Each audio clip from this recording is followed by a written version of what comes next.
ஓம் ஸ்ரீ குருபியோ நமக. ஓம் ஸ்ரீ மகாபெரியவா சரணம். வரும் ஜனவரி 23ஆம் தேதி வெள்ளிக்கிழமை இந்த வருஷத்துக்கான வசந்த பஞ்சமி. இந்த ஒரு இலை உங்க கையில கிடைச்சாலே போதும். அது கூட இந்த 4 பொருட்களை சேர்த்து வைக்கும்போது பண வரவு பின்னி எடுக்கும். 16 செல்வங்கள் தாண்டவமாடும். அது என்ன இலை, அந்த பொருட்கள் என்னென்னு பார்க்கறதுக்கு முன்னாடி நம்மளோட வீடியோஸை இப்போதான் நீங்க ஃபர்ஸ்ட் டைம் பார்க்குறீங்கன்னா மறக்காம சப்ஸ்கிரைப் பண்ணிக்கோங்க. தொடர்ந்து இது மாதிரி அப்டேட் தெரிஞ்சுக்கிறதுக்கு பக்கத்துல நோட்டிஃபிகேஷன் பெல்லை கிளிக் பண்ணி ஆல் அப்படிங்க செலக்ட் பண்ணிக்கோங்க. இப்போ என்னென்ன பொருட்களை எப்படி பயன்படுத்த போறோம் அப்படிங்கிறத பத்தி தெளிவா தெரிஞ்சுக்கலாம். ஜனவரி 23ஆம் தேதி வரக்கூடிய அன்றைய தினத்தை ஒரு அற்புதமான நாள் அப்படின்னே சொல்லலாம். காரணம், தை மாதத்துல வரக்கூடிய வளர்பிறை பஞ்சமி திதி. பொதுவாவே பஞ்சமி திதி வாராகி அம்மனோட பரிபூர்ணமான அருளை பெற்று தரக்கூடிய ஒரு நாள்.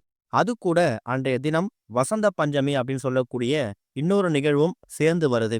இந்த ஒரு வசந்த பஞ்சமி திதி சரஸ்வதி தாயாருக்கு ரொம்ப உகந்தது. சரஸ்வதி தேவி அப்படின்னு சொன்னாலே படிப்பு, கல்வி, அறிவு, ஞானம் இது எல்லாத்துக்கும் அதிபதியாக இருக்கக்கூடிய தெய்வம். ஒரே நாள்ல நம்ம குழந்தைங்க படிப்புலையும் ஞானத்திலையும் சிறந்து விளங்கணும் அப்படின்னா, அதே மாதிரி வாழ்க்கையில முன்னேறுவதற்கான ஒரு வழிவகையையும் இந்த ஒரு நாள் நம்ம ஏற்படுத்திக்க முடியுமா? அதனால கட்டாயம் வசந்த பஞ்சமி திதிய எக்காரணத்தை கொண்டும் யாரும் தவற விட்டுற வேணாம். பொதுவா பஞ்சமி திதிய வாராகி அம்மன் வழிபாட்டுக்கு உகந்த நாளா எடுத்துக்கிட்டு, தேய்பிறை பஞ்சமி திதியா இருந்தாலும் சரி, வளர்பிறை பஞ்சமி திதியா இருந்தாலும் சரி, எல்லாருமே வீட்டுல வழிபாடு செய்வாங்க. ஒரே நாள்ல வாராகி அம்மன் வழிபாடு மட்டும் இல்ல, சரஸ்வதி தேவியோட அருளையும் சேர்த்து தரக்கூடிய நாள் தான் இந்த ஒரு வசந்த பஞ்சமி திதி. ஒரு வருஷமும் தை மாதத்துல வரக்கூடிய வளர்பிறை பஞ்சமி இருக்குல்ல, அதத்தான் வசந்த பஞ்சமின்னு அழைக்கிறாங்களாம். சொல்ல போனா இந்த ஒரு வசந்த பஞ்சமி திதி அட்சய திருதைக்கு நிகரான பலன் தரக்கூடிய ஒரு நாள். நிறைய பேரு அட்சய திருதைக்கு தங்கம் வெள்ளி வாங்குற மாதிரி இந்த வசந்த பஞ்சமி தினத்திலையும் தங்கம் வெள்ளி வாங்குறத ஒரு சில பேர் வழக்கமா வச்சிருப்பாங்க.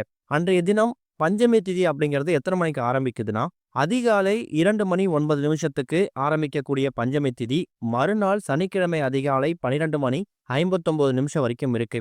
எப்படி பார்த்தாலும் வெள்ளிக்கிழமை உங்களுக்கு பகல் முழுக்க பஞ்சமி திதி தான். காலையில 10:12 ராகு காலம், மதியம் 3:04 யமகண்டம். இந்த 2 நேரத்தை தவிர்த்துட்டு மற்ற நேரங்கள்ல நீங்க வாராகி அம்மனுக்கும் சரஸ்வதி தாயாருக்கும் வழிபாடு செய்யலாம். மாலை நேரத்துல வாராகி அம்மன் வழிபாட்டுக்கு நேரத்தை ஒதுக்கிக்கோங்க.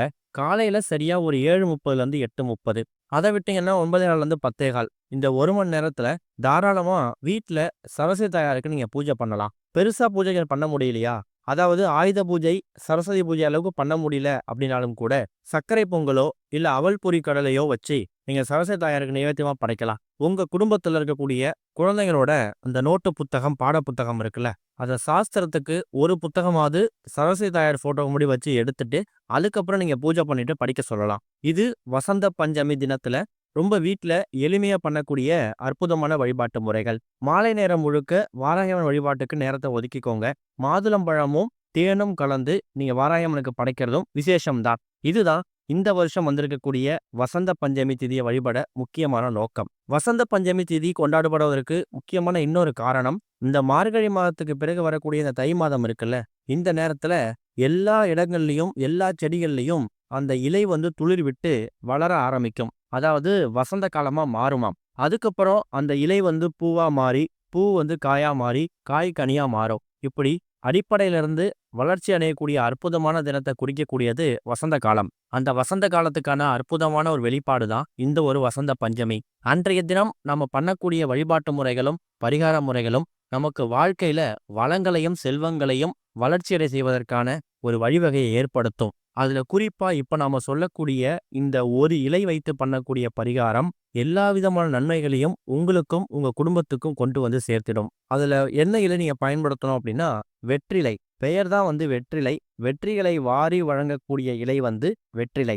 எல்லா விதமான சுப காரியங்களுக்கும் நம்ம வீட்டுல பண்ணக்கூடிய பூஜைகளுக்கும் இந்த வெற்றிலை நம்ம அதிகமா பயன்படுத்துவோம். காரணம், வெற்றிலைக்கு வசீகரத்தன்மை அதிகம் இருக்கு. வசியத்தன்மைனா நம்ம தவறான அர்த்தத்தை எடுத்துக்க கூடாது. குலதெய்வத்தை நம்ம பக்கம் இழுக்கக்கூடியதும் வசியம்தான். பொன் பொருள் ஆடம்பரமான வாழ்க்கை, எதிர்மறை எண்ணங்களை விலக்கி நேர்மறை எண்ணங்களை ஈர்க்கிறது, இது எல்லாமே வசியத்தில் தான் சேரும். அப்படி குலதெய்வத்தையும் இஷ்ட தெய்வத்தையும் எல்லா விதமான நேர்மறை எண்ணங்களையும் நம் பக்கம் இழுத்து தரக்கூடிய அற்புதமான ஒரு வசீகர பொருள் இந்த வெற்றிலை. அடுத்ததா ஒரே ஒரு துண்டு பச்சை கற்பூரம். பச்சை கற்பூரம் அப்படிங்கிறது மகாலட்சுமி தாயாருக்கும் மகாவிஷ்ணுவுக்கும் ரொம்ப உகந்த ஒரு பொருள். மகாவிஷ்ணு வாசம், மகாலட்சுமி தாயார் வாசம் இந்த பச்சை கற்பூரத்துல அதிகமாக இருக்கு. அடுத்ததா ஏலக்காய்.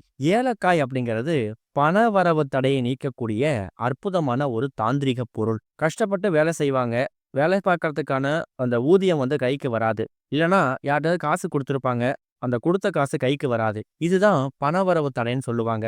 அதை நீக்குவதற்கான ஒரு அற்புதமான தாந்திரிக பொருள் இந்த ஏலக்காய். அடுத்ததா ஒரே ஒரு துண்டு கிராம்பு. கிராம்பு அப்படிங்கிறது காரிய தடை நீக்கி, வீட்ல சுப காரிய தடைகள் இருக்கு, நல்ல விஷயங்கள் எல்லாமே தள்ளிக்கிட்டே போகுது, அதெல்லாம் கூடிய சீக்கிரம் நடக்கணும் அப்படிங்கிறதுக்காக இந்த கிராம்பை பயன்படுத்தலாம். இப்போ நம்ம மொத்தமா 4 பொருட்கள் பயன்படுத்தியிருக்கிறோம். கடைசியா ஒரே ஒரு சில்லறை நாணயம். அதை சேர்க்கும் போது 4 பொருள். சில்லறை நாணயம் அப்படிங்கிறதே பொதுவா மகாலட்சுமி தாயார் அம்சம் பொருந்திய லட்சுமி குபேர வாசம் செய்யக்கூடிய அற்புதமான ஒரு பொருள். முதல்ல வசீகர தன்மைக்காக வெற்றிலை, மகாலட்சுமி தாயாரும் மகாவிஷ்ணு வாசம் செய்யக்கூடிய பச்சை கற்பூரம், பணவரவு தடையை நீக்கக்கூடிய ஏலக்காய், காரிய தடையை நீக்கக்கூடிய கிராம்பு, லட்சுமி குபேர அம்சம் பொருந்திய சில்லறை நாணயம். இந்த 4 பொருட்களையும் அந்த வெற்றிலை மீது வைத்து நீங்க ஒரு சிறிய பொட்டலமாக தயார் செய்யணும். இதை எப்ப தயார் செய்யணும்? ஜனவரி 23ஆம் தேதி வெள்ளிக்கிழமை வசந்த பஞ்சமி வந்திருக்குல்ல, அன்றைய தினம் ராகு காலம் யமகண்டம் தவிர்த்துட்டு மற்ற நேரங்கள்ல செய்யலாம். உதாரணத்துக்கு மாலை